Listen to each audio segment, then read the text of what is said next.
The USS Defiant floated silently among the asteroids between Mars and Jupiter. Its metal hull was covered in space dust. No lights shone from its windows. No engines hummed. The great warship had been asleep for over 100 years. Once, the Defiant had been the pride of Earth's fleet. Its weapons could destroy mountains. Its shields could withstand the heat of a small sun. Its AI brain, Sentinel, was the smartest ever made. But after the Great Peace of 2189, the world's leaders decided such powerful warships were no longer needed.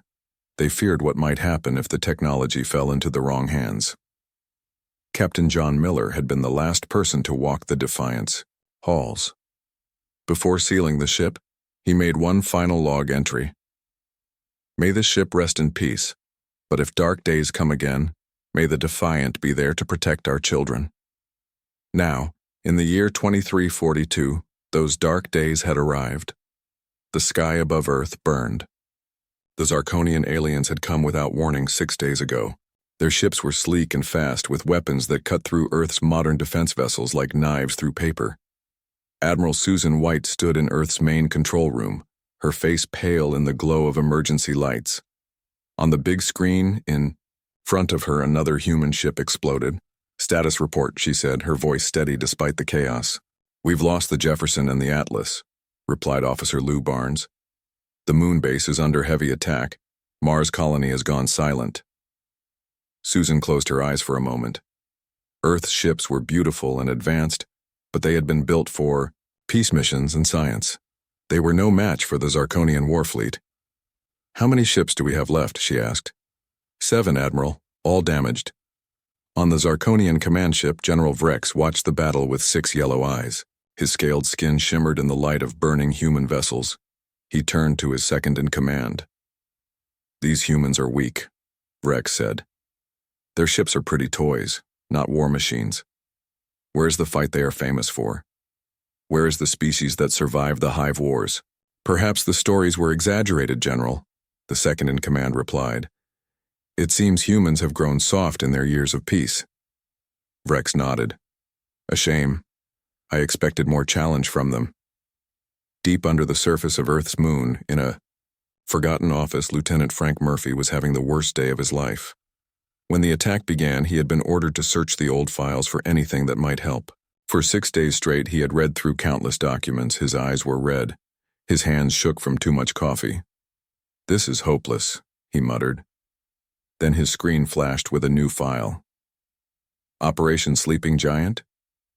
Frank opened the file and began to read. His tired eyes grew wide. "This can't be right," he whispered.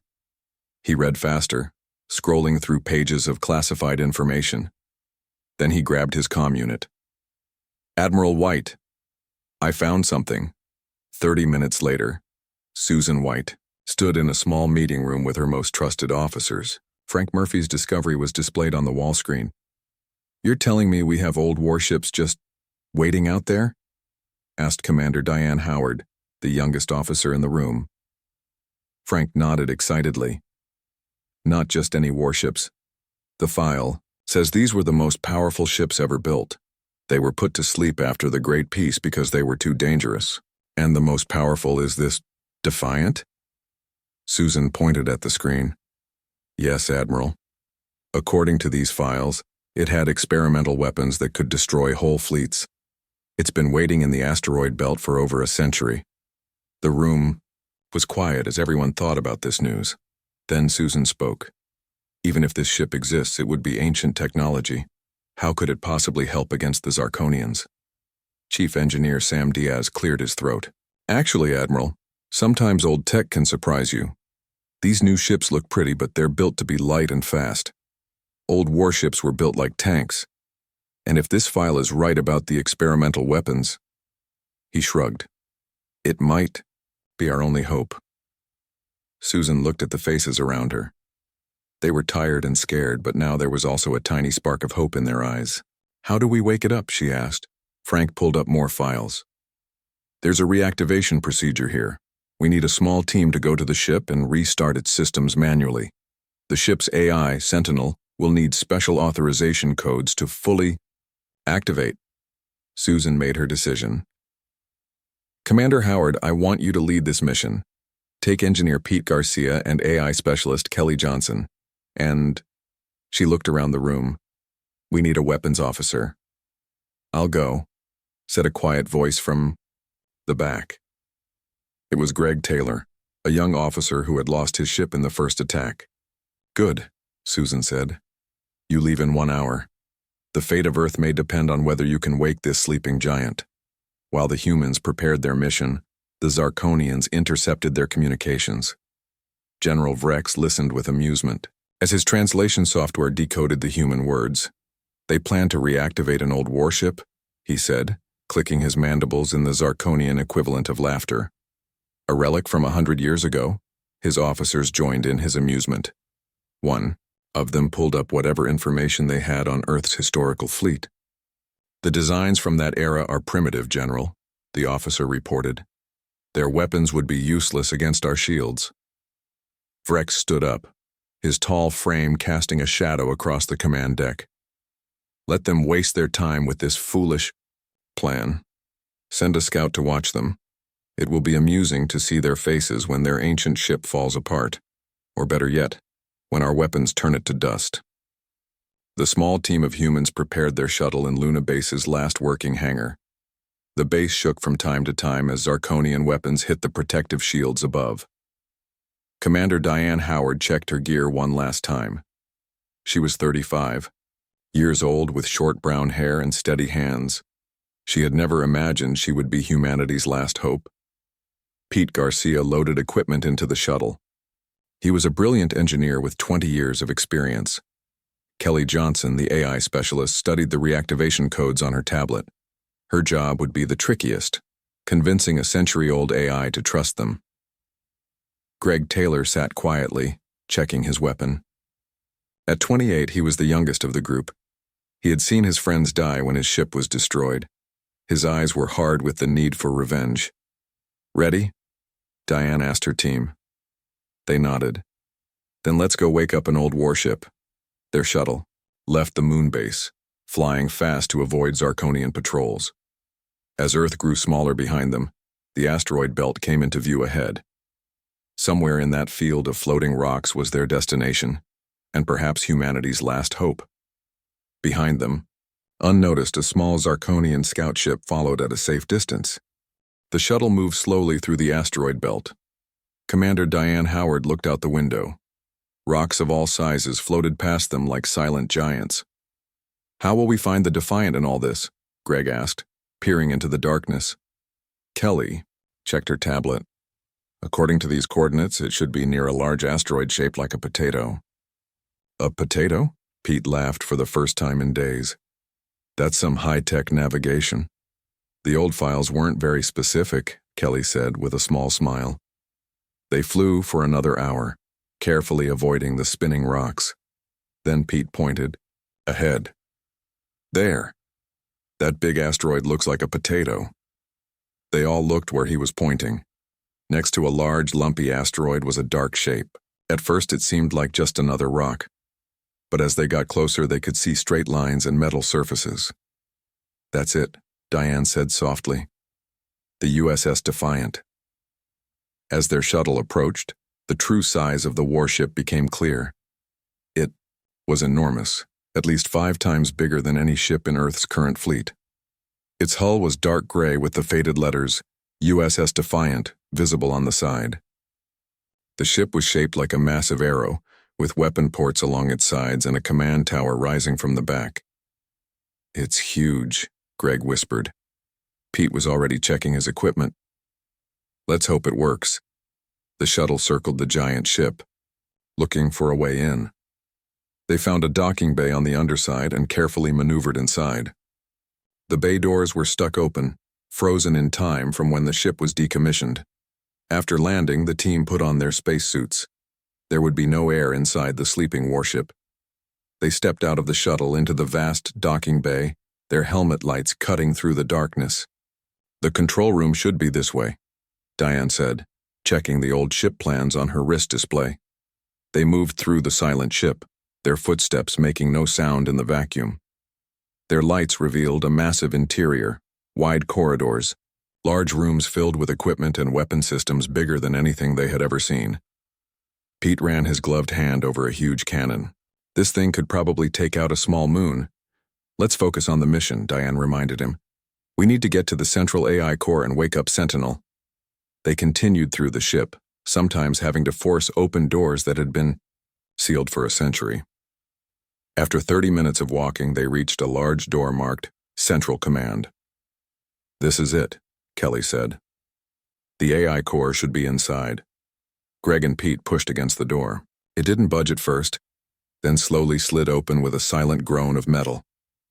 Inside was a large circular room with a central column rising from floor to ceiling. Around the column were workstations and control panels, all dark and lifeless. The AI core, Kelly whispered, approaching the central column with reverence. Sentinel is in there, sleeping. Pete went to work immediately, checking the power systems. The main reactor is cold, but the emergency power cells might still have some juice. They were designed to last for centuries. While Pete worked on the power, Kelly connected her tablet to the AI core. I need to talk to Sentinel before we fully power up. If it wakes up confused or hostile, it could see us as intruders. Diane nodded. Do what you need to do. Greg, help Pete. I'll keep watch. Far behind them, the Zarkonian scout ship had followed their trail.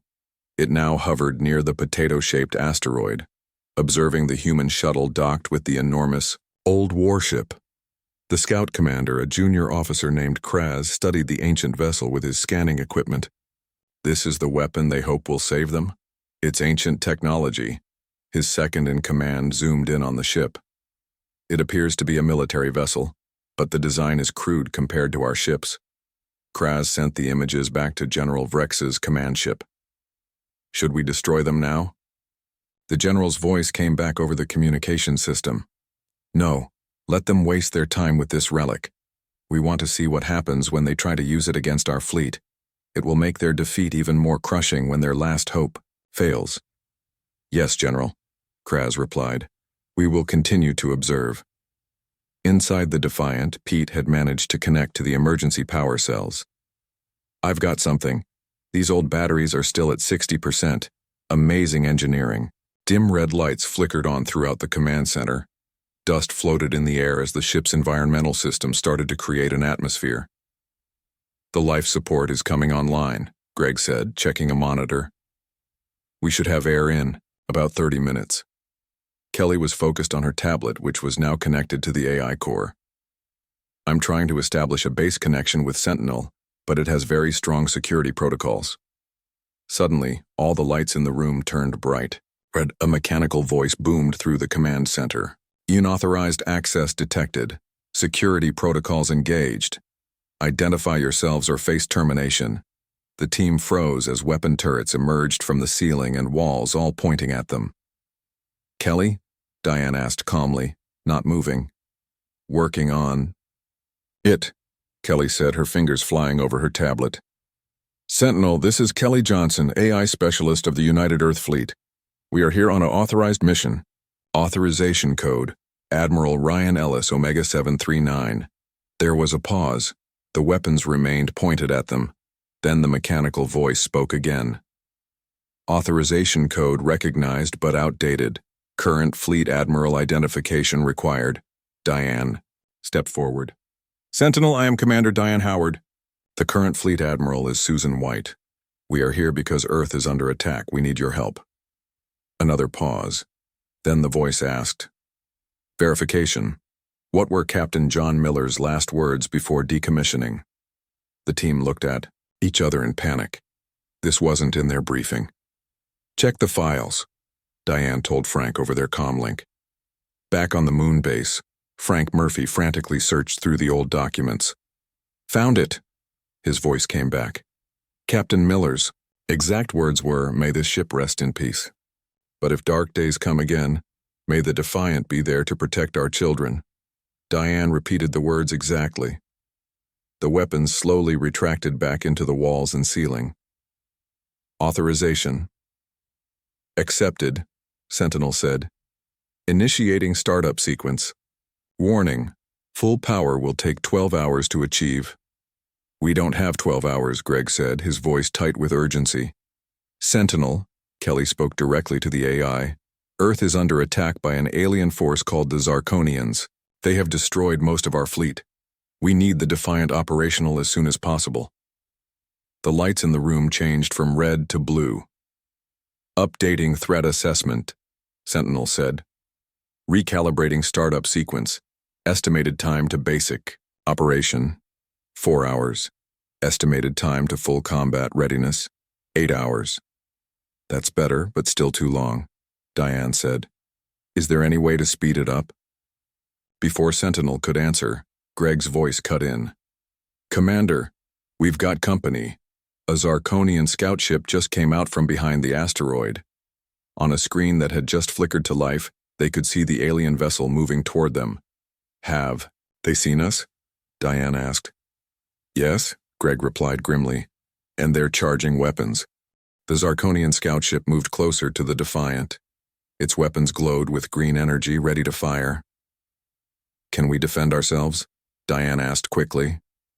Not yet, Pete said, checking the systems. We barely have emergency power.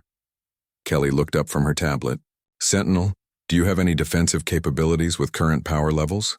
The AI's calm voice filled the room.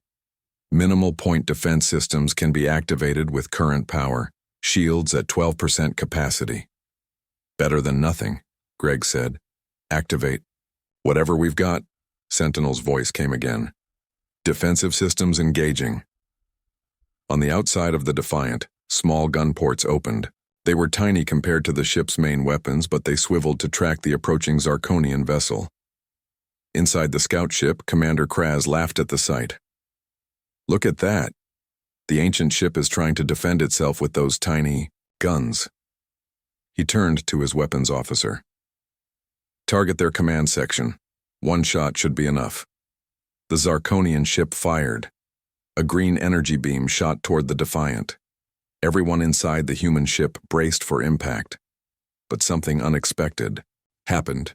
As the beam approached, a faint blue field appeared around the Defiant. The Zarkonian weapon hit the shield and scattered into harmless light. Shield effectiveness, 92%, Sentinel announced. Power levels dropping, rerouting emergency reserves. Kraz couldn't believe his eyes. Impossible. Our scans showed minimal shield capability. He didn't have time to consider it further. The Defiant's small defense guns fired. Red beams of light hit the Zarkonian scout ship's shields. The alien vessel shook. Shield damage at 40%, shouted the Zarkonian shield operator. Their weapons are penetrating our defenses. Kraz gripped his command chair. How can this be? Fire. Again. Full power. The scout ship fired another beam, stronger this time. Again the Defiant's shields held, though they flickered slightly. Shield effectiveness, 67%. Sentinel reported. Point defense systems charging for second volley. We can't take another hit like that, Pete warned, looking at the power readings. The emergency cells are draining too fast. Greg moved to a weapons console that was now partly working. Let me try something. His fingers moved over the unfamiliar controls. Outside, one of the Defiant's larger weapon ports slowly opened. A massive cannon extended outward, its barrel glowing with building energy. What did you do? Diane asked. Greg looked just as surprised as everyone else. I just tried to activate the forward battery. I didn't expect it to actually work. Forward. Main battery at 30% power, Sentinel announced. Target locked. On the Zarkonian ship, alarms blared as their sensors detected the energy buildup. Evasive maneuvers, Kraz shouted. Now! The alien vessel tried to turn away, but it was too late. The Defiant's main cannon fired. A massive red beam shot across space and hit the Zarkonian ship directly. The alien vessel's shields flared brightly, then collapsed. The beam cut through the ship's hull like it was paper. The Zarkonian scout ship exploded in a ball of green fire. Inside the Defiant, the lights dimmed as power drained away. Power reserves critical, Sentinel announced, initiating emergency reactor startup sequence. What just happened? Kelly asked, looking at Greg. That ship had modern shields. How did we cut through them so easily? Pete was checking readings on his tablet. These weapons, they're not like anything I've seen before. The energy signature is completely different from our current technology. That's why the Defiant was put to sleep, Diane realized. These weapons were too powerful, too dangerous. And now they might save Earth, Greg said quietly. Deep in the ship, machinery that had been silent for a century began to move.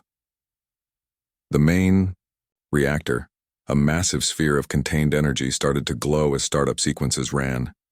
Main reactor initiation begun, Sentinel reported. Estimated time to minimum operational capacity, 2 hours. That's still too long, Diane said, worry in her voice. The Zarkonians will know something happened to their scout ship. They'll send more. Can we hide? Kelly suggested. Power down everything and drift among the asteroids? Pete shook his head. Not with the reactor starting up. It gives off a signature that can be detected. Then we fight, Greg said firmly. Back at the Zarkonian fleet, General Vrex received the last transmission from the scout ship before it was destroyed. The images showed the old human warship firing a weapon of incredible power. Vrex's yellow eyes narrowed. Perhaps this relic is more interesting than we thought. He turned to his officers. Send 3 warships to investigate. If this old human vessel has powerful weapons, I want them for myself. 3 Zarkonian war cruisers broke away from the PAR fleet and set course for the asteroid belt. On the Defiant, the team worked frantically to speed up the ship's awakening. Pete connected backup power cells to critical systems. Kelly worked with Sentinel to prioritize combat functions. Greg studied the weapons systems, trying to understand their capabilities. Diane stood at the main view screen, watching the space around them. Sentinel, can you scan for approaching vessels? Long-range sensors online at 40% capacity, the AI responded. Scanning. A moment later, a warning appeared on the screen. 3 Zarkonian war cruisers detected. Estimated arrival, 45 minutes. The team exchanged worried looks. We won't be ready in time, Pete said. Sentinel, what weapons will be available in 45 minutes? Greg asked. Point defense systems at 100%. Main forward battery at 40%. Shields at 35%. Port and starboard batteries offline. Missile systems offline. Not enough to take on 3 war cruisers, Greg said grimly. Diane thought for a moment. What about the engines? Can we move? Maneuvering thrusters will be online in 30 minutes, Sentinel replied. Main engines require 4 hours. So we can't. Run and we can't fight, Kelly said, her voice tight. Pete had been quiet, studying the ship's schematics on a console. Now he looked up, a glint in his eye. Maybe we can't run or fight yet, but there's something else we can do. He pointed to a section of the schematics. Look at this. The Defiant has stealth technology built into its hull. It was experimental back then, but if we can activate it, we could hide in plain sight, Diane finished. Sentinel, what about this stealth system? Kelly asked. Stealth field generators require minimal power, activation possible in 15 minutes. Hope returned to the team's faces. Do it, Diane ordered. Activate the stealth field as soon as possible. Acknowledged, redirecting power to stealth field generators. As they waited, Greg found something interesting in the weapons data. Commander, look at this. The Defiant doesn't just have energy weapons, it has something called quantum torpedoes. What are those? Diane asked. According to this, they're weapons that briefly create a bubble of altered space-time around the target. The science is beyond me, but the effects... He whistled. 1 torpedo could take out an entire cruiser. Can we use them? Kelly asked. Greg checked the systems. There are 12 torpedoes in the launch tubes, loaded before the ship was decommissioned. The launching system needs less power than the energy weapons. This gave them a new plan. If they could remain hidden using the stealth field until the reactor had more power, they might be able to launch a surprise attack with the quantum torpedoes. Stealth field generators online, Sentinel announced. Activating. Outside, a strange effect spread across the Defiant's hull. Light seemed to bend around the ship, making it blend into the background of space and asteroids. The effect wasn't perfect, there was still a slight distortion visible if you knew exactly where to look, but it might be enough to confuse the Zarkonian sensors. "Now we wait," Diane said quietly. The 3 Zarkonian war cruisers moved steadily, closer, their commanders eager to discover what had happened to their scout ship and what kind of ancient weapon could destroy it so easily. They had no idea that the old relic they scoffed at was slowly awakening, its full power still to be revealed. The 3 Zarkonian war cruisers moved slowly through the asteroid belt. Their green hulls gleamed in the distant sunlight. Each ship was twice the size of Earth's largest modern vessel, with curved wings and weapons that looked like giant claws. On the bridge of the lead cruiser, Commander Vox studied the area where the scout ship had disappeared. "Scan everything," he ordered his crew. "Find that human vessel." The Zarkonian sensors swept the area, passing over the Defiant several times. But the old warship's stealth field worked surprisingly well. To the alien scanners, it looked like just another asteroid. "Nothing unusual detected, Commander," reported the sensor officer. "Only asteroids and empty space." Vox frowned, his 6 eyes blinking in sequence. "Impossible. The scout ship's last transmission showed a massive human warship. It must be here somewhere." He thought for a moment. "Spread out. Search pattern Alpha. If you find anything suspicious, report immediately but do not engage." The 3 cruisers separated, each taking a different section of the asteroid field. Inside the Defiant, the team watched the alien ships on their view screen. "They don't see us," Kelly whispered, as if afraid the Zarkonians might hear. "Not yet," Pete said, checking the stealth field readings. "But the field isn't perfect. If they get too close, they might detect us." Greg stood at the weapons console, his fingers hovering over the controls. "Quantum torpedoes are ready to launch. We just need power for the targeting systems."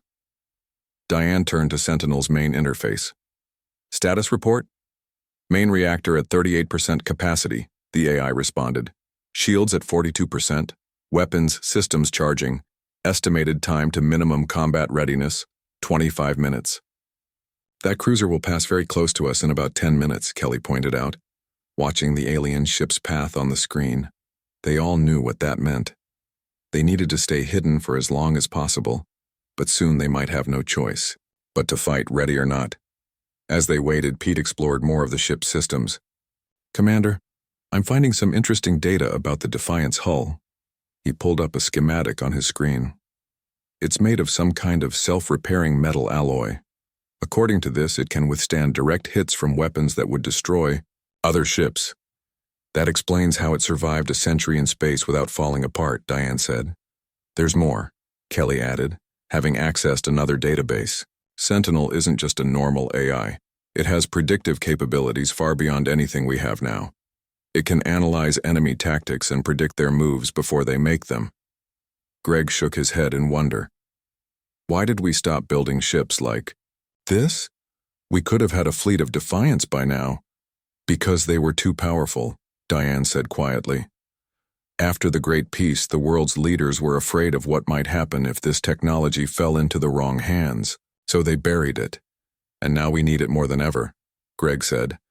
A sudden alarm blared through the command center. "Proximity alert," Sentinel announced. "Zarkonian cruiser approaching. Current distance, 5,000 meters." On the screen, they could see one of the alien ships moving directly toward them.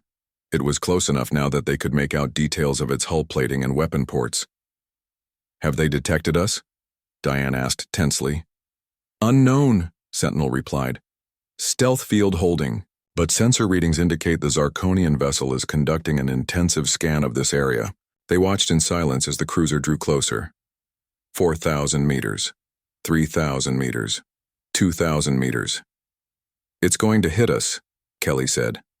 "No," Pete realized, looking at the trajectory. "It's going to pass right over us, by less than 500 meters. The massive, alien ship loomed overhead, filling their view screen. They could see the glow of its engines and the strange symbols etched into its hull.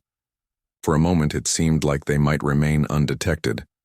Then another alarm sounded. "Stealth field fluctuation," Sentinel warned. "Reactor power surge affecting field stability." On the Zarkonian cruiser, A junior sensor officer looked up from his station. "Commander, I'm detecting an energy signature directly below us. It wasn't there a moment ago." Commander Vox rushed to the station. "What kind of signature?" "Unknown, sir. It appeared suddenly, then faded. But there's definitely something there." Vox narrowed his eyes. "Target that location and fire a low-power scan pulse." A beam of green light shot from the cruiser toward the Defiant.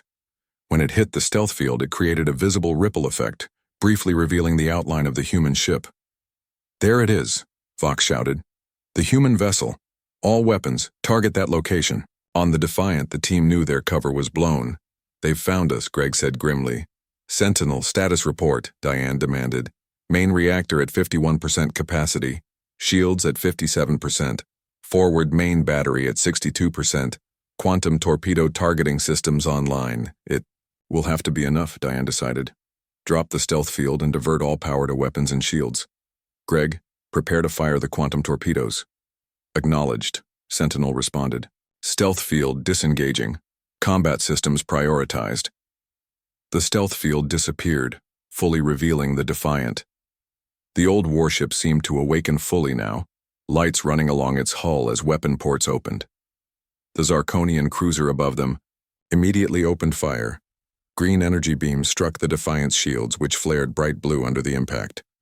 "Shields holding at 52%, Sentinel reported. "Targeting systems locked on Zarkonian vessel." Greg pressed the firing control. "Launching Torpedo 1. From a tube near the front of the Defiant, a small projectile shot out. It looked unimpressive, just a metal cylinder with blue lights. But as it raced toward the Zarkonian cruiser, it began to glow with an eerie white light. The aliens tried to shoot it down. Their point defense weapons fired at the torpedo, but the small projectile seemed to twist and turn, somehow avoiding every shot. "What is that thing?" Commander Vox demanded as the torpedo approached his ship. He never got an answer. The quantum torpedo struck the Zarkonian cruiser's shields and passed through them as if they weren't there. When it hit the hull, there was no conventional explosion. Instead, a sphere of distorted space expanded around the impact point. Inside the sphere, the laws of physics seemed to change. Metal twisted in impossible ways. Energy discharged in random directions. The sphere lasted only a second, then collapsed. When it was gone, a third of the Zarkonian cruiser had simply vanished. The edges of the missing section perfectly smooth, as if sliced by a giant knife. The crippled alien ship listed to one side, atmosphere and debris venting from the impossible wound in its hull. Emergency lights flashed across its surface. On the Defiant's bridge, the team watched in stunned silence. "My God," Pete whispered. "One torpedo did that?" "The other cruisers are coming," Kelly warned, pointing at the screen where the two remaining Zarkonian ships were racing toward them, weapons charging. "Greg, target the second cruiser," Diane ordered. "Sentinel, bring all available weapons online." "Targeting second cruiser," Sentinel confirmed. "Main batteries now at 70% power. Additional weapon systems coming online." The old warship was now fully awake. More weapon ports opened along its hull. The main engines began to glow as power flowed through systems that had been dormant for a century. The Defiant turned to face the oncoming alien ships, no longer hiding, no longer afraid. The relic that the Zarkonians had scoffed at was about to show them what a real warship could do. The two remaining Zarkonian cruisers moved quickly toward the Defiant. Their green energy weapons charged, glowing brighter and brighter. This time, they would not underestimate the human ship. "Incoming transmission," Sentinel announced. "Put it through," Diane ordered. A holographic screen appeared showing a Zarkonian commander. His yellow eyes glared at them, and his scaled skin shimmered under the lights of his bridge. "Human vessel," the alien said in a harsh voice. "You have destroyed 2 of our ships. Surrender now, and we may allow some of your crew to live as slaves." Greg snorted. "Some offer." Diane stepped forward. "This is Commander Diane Howard of the USS Defiant. We don't want this war. You attacked our planet without warning or reason.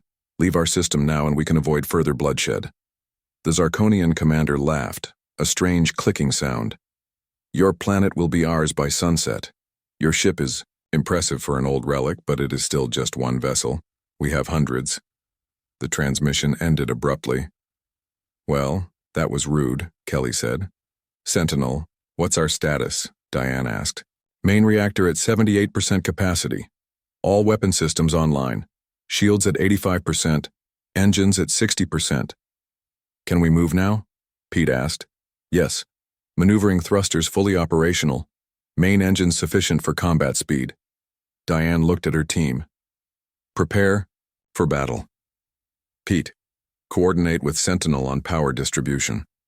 Kelly, monitor the ship's systems. Greg, you have weapons control. The Zarkonian cruisers split up, moving to attack the Defiant from different angles. Their strategy was smart. Force the human ship to divide its defenses. They're trying to surround us, Greg noted. Sentinel, can you predict their attack pattern? Kelly asked. Analyzing, the AI responded.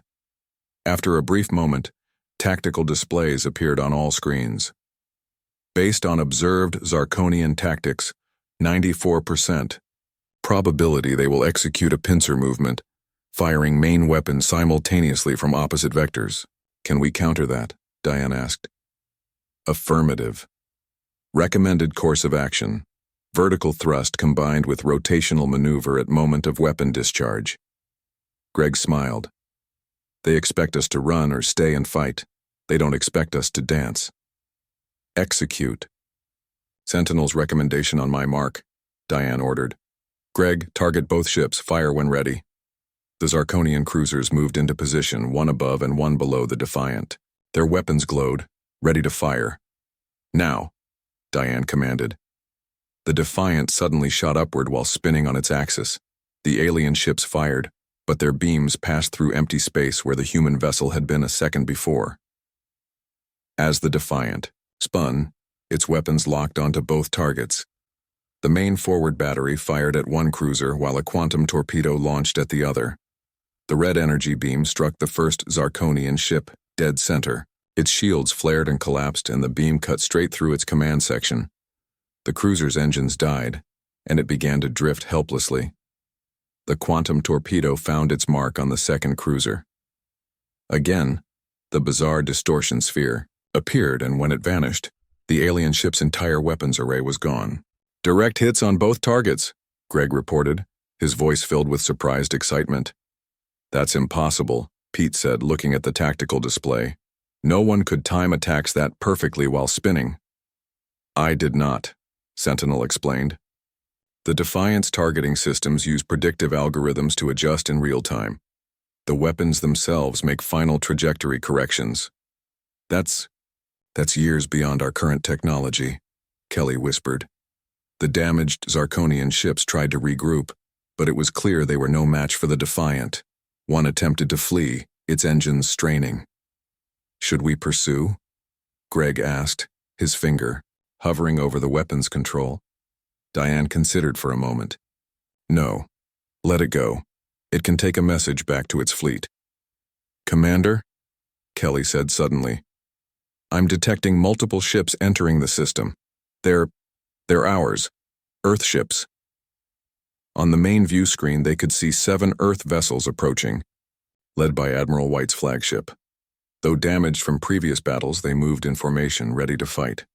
Incoming transmission from Earth vessel, Sentinel announced. Admiral White's face appeared on the screen. She looked tired, but her eyes widened when she saw the Defiant's bridge. Commander Howard, you did it.